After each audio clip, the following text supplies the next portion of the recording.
Hello student, I am Dr. Jyoti Sawan. Join with me on Bright Chemistry.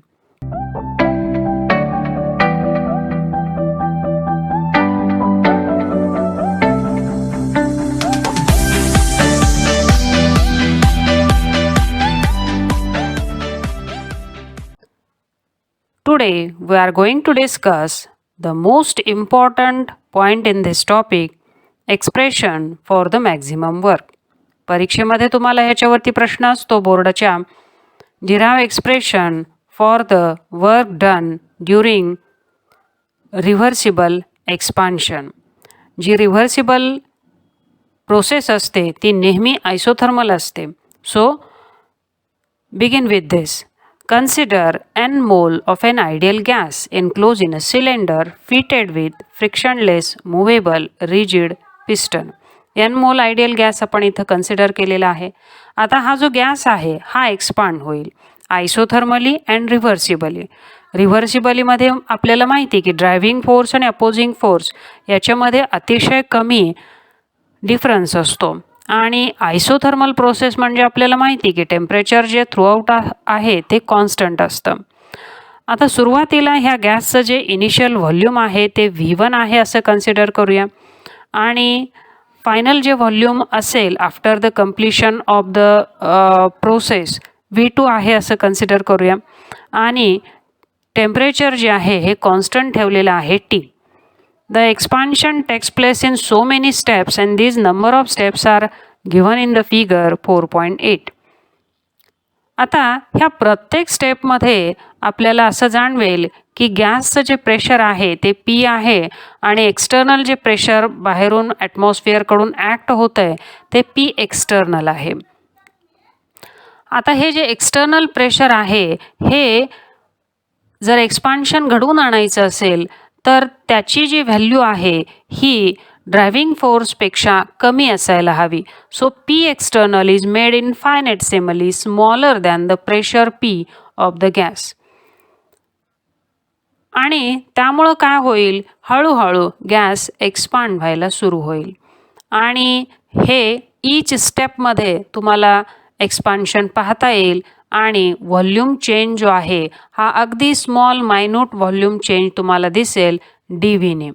हळूहळू प्रत्येक स्टेपला gas expand होत जाईल आणि जसं जसं व्हॉल्यूम चेंज होईल तसं तसं आपल्याला वर्क डन झालेलं दिसेल. When the volume of gas increased, then small amount of work is done in each step. आणि तो जो वर्क डन आहे तो आपण DW ने डिनोट केलेला आहे. So work done DW is equal to minus P external into DV. आता इथं आपला जो वर्क डनचा फॉर्म्युला आहे तो एका स्टेपचा आहे. आणि आपल्याला हे जे फॉर्म्युला इथे दिलेला आहे तो सगळ्या स्टेपचा मिळून आपल्याला काढायचा आहे. As the expansion is reversible P is greater by small amount of the quantity DP than P external. आणि त्यामुळं आपण इथं लिहू शकतो P minus P external is equal to DP. हेच आपल्याला लिहिता येईल P external is equal to P minus DP. आता हे जे P एक्सटर्नल आलेलं आहे 4.7 इक्वेशनमध्ये ते आपण 4.6 इक्वेशनमध्ये घातलं तर आपल्याला इक्वेशन मिळेल DW is equal to minus P एक्सटर्नलच्या ऐवजी लिहा minus P minus DP into DV. हा कंस सोडवल्यानंतर आपल्याला मिळेल मायनस PdV प्लस DPdV.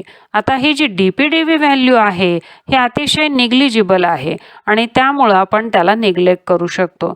आणि त्यामुळं आपल्या इक्वेशनमध्ये फक्त राहील काय, DW is equal to minus PdV. The total amount of work done during entire expansion from volume V1 to V2 would be the sum of infinitesimal contribution of all the step. सगळ्या स्टेपमध्ये होणारं जे work आहे ते आपल्याला इथं काउंटअप करायचं आहे. आणि जर आपल्याला टोटल वर्क काउंट करायचं असेल तर आपल्याला हे जे इक्वेशन 4.8 आहे त्याला इंटिग्रेट करावं लागेल between the limit initial to final. आणि त्यामुळं 4.8 इक्वेशन जे आहे ते असं बनेल integration from initial to final dW is equal to minus of integration of P delta V2 limit V1 to V2. आता हे जे इंटिग्रेशन ऑफ dW आहे त्याचं इंटिग्रेशन केल्यानंतर आपल्याला मॅक्झिमम वर्क मिळतं, ज्याला की आपण डिनोट करतोय W मॅक्सने. So W max is equal to integration minus of integration of P delta V. आता इथं P हे आपलं कॉन्स्टंट आहे आणि याच्यासाठी आपल्याला आयडियल गॅस इक्वेशन जे 11वीमध्ये आपण बघितलेलं आहे त्याची व्हॅल्यू इथं आपल्याला इन्सर्ट करता येईल इन्स्टेड ऑफ P. आणि ते कसं करता येईल, कारण आयडियल गॅस इक्वेशन काय आहे, PV is equal to NRT.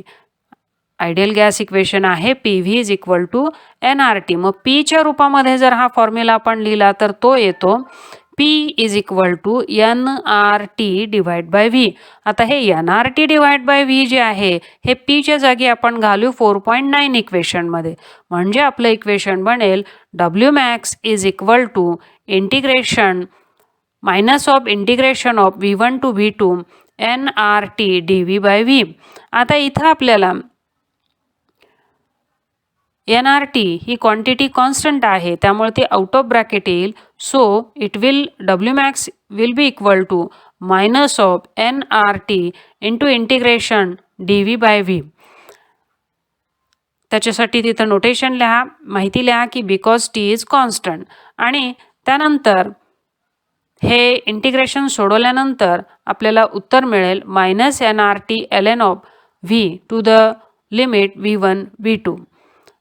हेच जे इक्वेशन आहे ते आपल्याला सोडवता येईल minus NRT in bracket ln of V2 minus ln of V1. आपल्याला माहिती आहे की डिवाइड बाय मायनस जे आहे हे डिवाइड बायमध्ये जातं आणि त्यामुळं इथं आपल्याला W मॅक्सचं इक्वेशन मिळेल minus NRT ln of V2 divided by V1.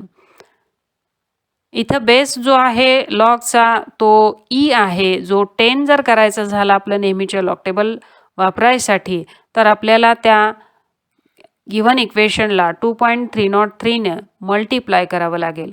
So W max will be equal to minus 2.303 NRT log of V2 divided by V1. हा आपला व्हॉल्यूमच्या स्वरूपातला W मॅक्सचा फॉर्म्युला आपल्याला इथं मिळालेला आहे.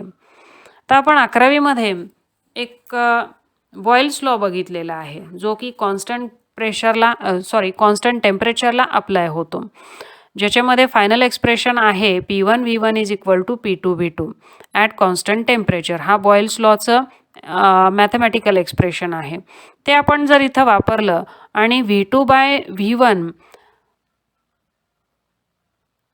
Is equal to P1 by P2 हे आपल्याला मिळेल बॉयल्स लॉचा फॉर्म्युला वापरल्यानंतर. सो फायनली हे V2 बाय V1 हे जर आपल्याला रिप्लेस करून इक्वेशन 4.10 मध्ये केलं तर आपल्याला मिळेल P1 by P2. V2 bye V1च्या जागी काय लिहायचं आहे, P1 by P2. So W मॅक्सचा फॉर्म्युला मिळेल W max is equal to minus 2.303 NRT log of P1 divided by P2. तर हे दोन्ही फॉर्म्युले आपल्याला वापरता येईल W मॅक्स काढत असताना. जेव्हा व्हॉल्यूम चेंज दिला असेल तर व्हॉल्यूमचा फॉर्म्युला वापरा. ज्या वेळेला तुम्हाला प्रेशरच्या स्वरूपामध्ये W मॅक्स काढा असं म्हटलेलं आहे तेव्हा प्रेशर वापरून सुद्धा तुम्हाला W मॅक्स जे आहे हे काढता येऊ शकतं. आता आपण एक प्रॉब्लेम बघूयात. तत्पूर्वी एक गोष्ट क्लिअर करून घ्या की जेव्हा वर्क ऑफ एक्सपान्शन असतं तेव्हा तुमचा W मॅक्स जो आहे हा निगेटिव्ह असतो आणि ज्या वेळेला जे वर्क डन आहे हे कंप्रेशनचं असतं त्यावेळेला निश्चितपणे W मॅक्स जो आहे हा पॉझिटिव्ह असतो. हे साइन कन्व्हेन्शन आपण पूर्वीच्या व्हिडिओ लेक्चरमध्ये बघितलेलं आहे. प्रॉब्लेम पहा. 2 mole of an ideal gas are expanded isothermally and reversibly from 20 liter to 30 liter at 300 Kelvin. Calculate the work done. आणि इथं R तुम्हाला दिलेला आहे 8.314 जूल पर केल्विन पर मोल. आता आपल्याला डब्ल्यू मॅक्सचा फॉर्म्युला माहिती आहे, तो पहिल्यांदा लिहून घेऊया. W max is equal to -2.303 nRT log of V2 divided by V1.